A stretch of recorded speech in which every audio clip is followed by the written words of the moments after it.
It lurked beneath the rectangle of brightly colored paper.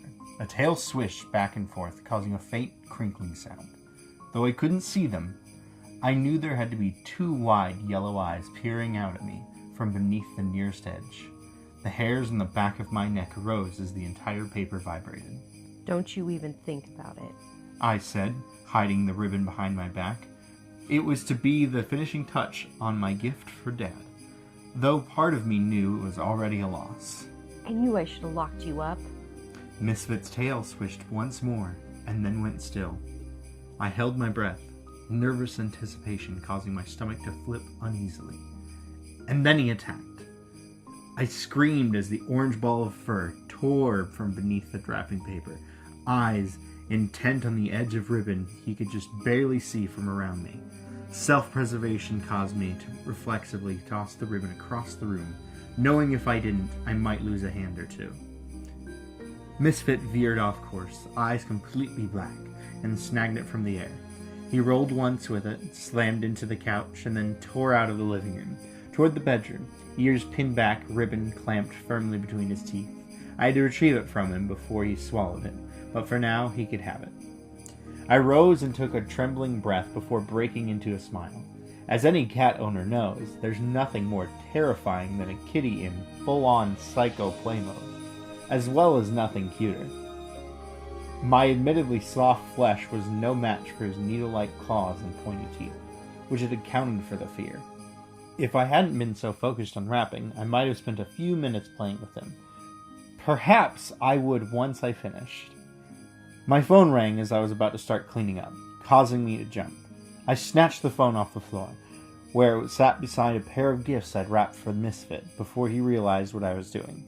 Dad's gift was the only one that remained, but at least it was wrapped.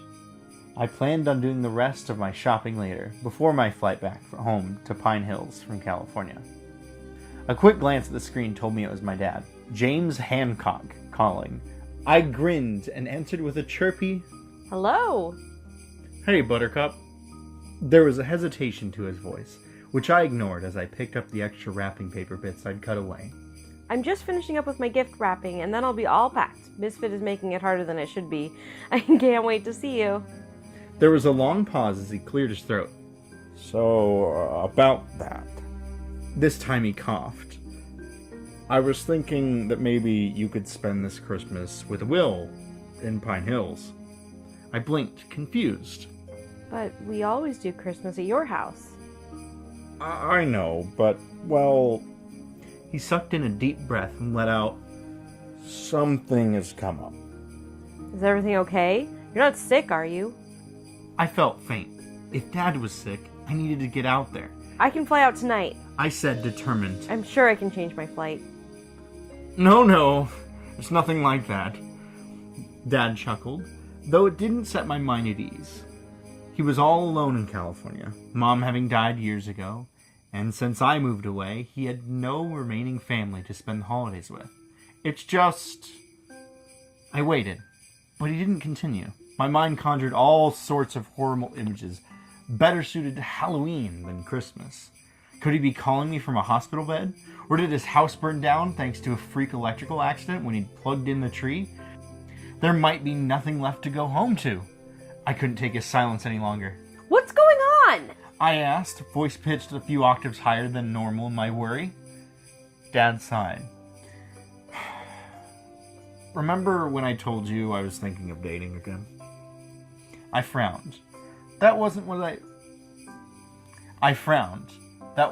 expected him to say. Yeah? Well, there's this woman, Laura. He sounded a lot like I did every time I mentioned Will. Sort of dreamy, a little goofy. She asked me to spend Christmas with her this year. She's going to the Swiss Alps, and, well, I'd like to go. My mind was still trying to catch up with the fact that Dad had started seeing someone, so it took me a few long seconds to respond. I mean, I knew he was looking to date again, but some part of me never thought he'd actually do it. Laura?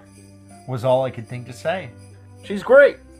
I could hear the smile in his voice. She likes to travel, hence the Alps. She says it's perfectly safe. We'll be staying in a cabin, not climbing the mountains or adventure seeking. No camping the cold for these old bones. He laughed, though he still sounded nervous. You want to go to the Alps? I asked, still a few beats behind. If you think it's a bad idea, Buttercup, I can cancel. He didn't sound like he wanted to, but he'd always been willing to do anything I asked to make me happy. This was no exception. Which, of course, made me feel like a royal jerk for sounding as if I might disapprove of his date, even a little. I think it's a great idea, I said. I might have forced the cheer a bit, but that didn't mean I wasn't happy for him. I was thrilled. He was finally moving on with his life. I was just bummed I wouldn't get to see him this holiday season. You caught me off guard is all. I just started seeing her recently, he said. I know it's short notice. We leave late tonight, if you can believe it. I think she waited because she didn't think I'd want to go. A pause before. If you want, I could ask her if it would be alright to invite you along. I'm sure Laura would be okay with it. No, that's not necessary. You two should have fun together. I can stay here and spend Christmas with Will. Besides, I think he was a little upset I'd planned on leaving, so it works out. Are you sure? Dad sounded both pleased and a little heartbroken, which made me feel better about my own feelings. I wasn't the only one who was going to have to get used to things being different this year. I'm sure. A thump in my bedroom reminded me that Misfit had a piece of ribbon. I'd better go. Cat's causing some trouble. Need to rein him in before I head into work. I'll talk to you later, Buttercup, and thanks. Have fun! I said and hung up, feeling a smidge melancholy. I liked the idea of spending Christmas with Will, but I'd missed Dad something fierce. I was afraid it just wouldn't be the same without him. I hurried into the bedroom to find Misfit in the corner, ribbon wrapped around him like he was a fuzzy, wiggly gift. He'd somehow gotten tangled in it to the point where he couldn't get out. He glared at me as if it was all my fault. That's what you get. I told him as I untangled him. He made a swat at the ribbon as I pulled him free. I yanked it back and stuffed it in my pocket where he couldn't reach. Looks like we're going to spend Christmas together this year. Normally, Vicky watched him while I was gone. He'd stay with her and his litter mate, Trouble. From what Vicky tells me, they both managed to live up to their namesakes. I returned to the living room and cleaned up before Misfit found something else to run off with. I put all 3 gifts into the spare bedroom, closing the door behind me so Misfit wouldn't get in, and unwrapped them early. I'd have to mail Dad's gift to him at some point, but that could wait. Once everything was packed up, I pulled on my coat, grabbed my purse and keys, and then headed out the door to my car. Winter was here, but had yet to dump snow on us. There had been a light dusting a few days ago, but it was already long gone. I hadn't paid any attention to the weather reports to know if there was a storm coming since I hadn't planned on being in town to see it. As I got into my car, I mentally reminded myself to check the weather at the same time I canceled my flight. My Focus coughed a few times before starting. I gently stroked the dash, murmuring thanks as it started to warm. I so didn't need to be car shopping this time of year, not with all the gifts I still needed to buy. I planned on shopping for Vicky, Will, and the rest of my friends while in California. I could get things there I wouldn't be able to find here. I added a shopping trip to my list of things I needed to do as I fished out my phone and called Will. "Hi, Chrissy!" he said by way of answer. "You caught me just in time. I'm about to head back into work." I glanced at the dashboard clock and noted it was a lot closer to noon than I expected. I wasn't going to be late to work, but I'd be cutting it close. I won't keep you. I said. I didn't like driving and talking, but wanted to call him now before he made plans. I wanted to let you know that it looks like I'll be in town this year for Christmas. "I thought you were flying back home." Dad's got a date. I said, still not quite believing it. I'm staying here. If you have time, I would love to get together for Christmas. I know you might already have plans, but if you could slip me in. There was a pause, and the rising sound of voices in the background. "I didn't really think much about it," Will said. "I'd love to have you over. We can solidify our plans later. I really need to go." Okay, that's fine. I'll talk to you later. I hung up, feeling only a little better. He had sounded distracted, but I chalked it up to the time of year. People did dumb things in the cold, and since Will Foster was a doctor, it was his job to fix the result. His waiting room was probably full of people who decided to take a dip into an icy pond, or slipped on some ice while walking to their car. Hopefully his job wouldn't get in the way of our Christmas together. I was hoping we could make it special this year, now that I was going to get to spend time with him. I parked a few blocks from Death by Coffee, the bookstore cafe I co-owned with my best friend Vicky Patterson. I made sure I was suitably bundled, and then hurried down the sidewalk to the store. The air temperature wasn't horrible, but the wind was bitingly cold. It stung my eyes, and my nose and ears were already throbbing. It'd be a great day for coffee, if you were willing to brave the cold and pick some up. Warm coffee-scented air blasted into me as soon as I opened the door. I all but floated behind the counter, shedding my coat along the way to the pots. Half of the seats were taken by customers whose hands were wrapped tightly around their hot drinks. A few more were browsing the bookshelves upstairs. I poured myself a cup of eggnog-flavored coffee, and instead of adding my usual chocolate chip cookie, I used the house-made eggnog creamer instead. I took a sip, and just about melted into the floor. How's business today? I asked as Vicky came out of the back room, a freshly made batch of eggnog in hand. Good. She said, cheerily. Both the eggnog and flavored coffees are a hit. We just started selling them that very day. I can hardly keep up with the demand. I beamed in pleasure. It had been my idea to go the eggnog route this year, including regular eggnog to our menu for the holiday season. Last year we'd tried spiced coffees and teas.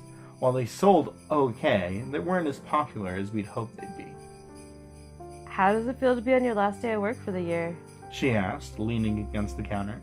She didn't mean to make it look seductive, but somehow it did.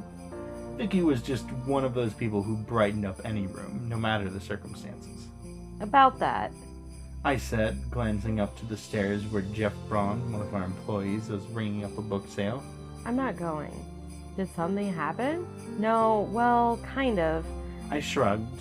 Dad has a date. I'm staying here. Oh. Vicky's eyes lit up like I just told her she'd won the lottery. What do you know about this date? Another shrug. Her name is Laura, and she likes to travel. They're going to the Swiss Alps. Really? Vicky got a far-off look in her eye. That sounds awesome. I'm sure it will be. I said, some of the melancholy slipping back into my voice. But it does mean I'm going to be in Pine Hills this year. So if you want to rework the schedule to fit me in, I'm willing. Vicky came back to the here and now with a shake of her head. No, you should take the time off. Even though you aren't leaving town, you could use the break. It's going to be weeks. I normally spent a little over 2 weeks in California.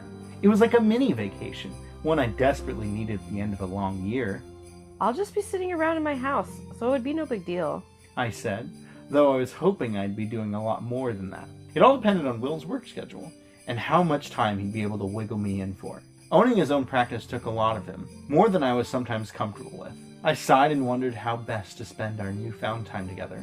Maybe next year, Will and I could take a trip, see the world. I've seen a few of the 50 states, but have yet to travel anywhere outside them. But this year, I was already envisioning candlelight dinners and hot bubble baths. Vicky was looking at me with a huge smile on her face as I came back to the present. What? I asked. That look on your face. She laughed a good-natured laugh. You were practically spooning where you stood. I was not. I blushed, covering up by gulping some coffee. I was just thinking. It's okay. I have some pretty steamy plans this year, too. She winked at me and then floated to the register to take an order. Thoroughly embarrassed, I carried my coat and coffee into the back room. I flung on an apron, fanned myself off. What can I say? It was a pretty steamy fantasy. And then headed out front to begin the long day at work. Or at least, I would have. But I was verbally assaulted the moment I stepped behind the counter. It's terrible! Rita Jablonski wailed, hurrying over to me. It's a travesty! Used to her overstating pretty much everything, I didn't drop into an immediate panic. The town gossip had a tendency to overreact. I had done a good job of late taking it in stride and not getting annoyed with her like I used to. It was just one of Rita's quirks. What happened? I asked as I checked the cookie case to find it looking a little spare. Mandy is sick, and I don't know what we're going to do. There's only 2 weeks until the big day, and now with her out of commission, we're one short. I tried to follow, but she was being so vague, I could only ask. Mandy? Mandy Ortega! It's her diet, I tell you. She eats all the wrong things, and it's impacted her immune system, to the point that any bit of stress, and she comes down sick. I knew when she was cast it was a bad idea. A light bulb went off in my head. She's in a play? Of course she is! Rita said with a dismissive wave of her hand. We have it every year, dear. She stepped back and looked me up and down. You know, you could probably fit into her costume. This time, instead of a light bulb, alarm bells were going off. No, I don't think so. But it was already too late. Rita was on a roll, and there was nothing that would stop her. She was an elf in our Christmas production. She said, speaking right over me.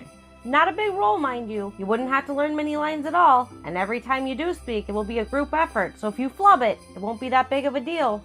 I really don't think The costume should fit. Your diet doesn't seem to be much better than Mandy's. So there's a risk there. Hey, there's only 2 weeks until the show. She went on, oblivious. Practices have ramped up, so there's one every night, right up until show night. That shouldn't be too much of an issue for you. Rita, I don't know anything about acting in a play. If there was someone else, you can bet I'd ask him. But since there isn't... She shrugged as if saying it was out of her hands. What about Vicky? I asked, grabbing a hold of her as she came down the stairs. She's done plays before. She'd know what to do. Rita took one look at Vicky and laughed. Weren't you listening? We only have one spare costume. There's no time to have another made, and you're the perfect size. She'd practically swim in Mandy's getup. I knew I should have taken it as an insult, especially since Rita weighed more than me. But I was too panicked to care. But you should do it, Chrissy. Vicky said. It would be a great experience. Gee, thanks, I thought, betrayed by my best friend. Practice starts at 6 in the community theater. I'll let Lawrence know you'll be coming. And with that, she spun away, leaving me gaping after her. It'll be fun. Vicky said before she, too, left me standing there, feeling as if I'd been bull rushed. Fun. I echoed. Somehow, I seriously doubted it.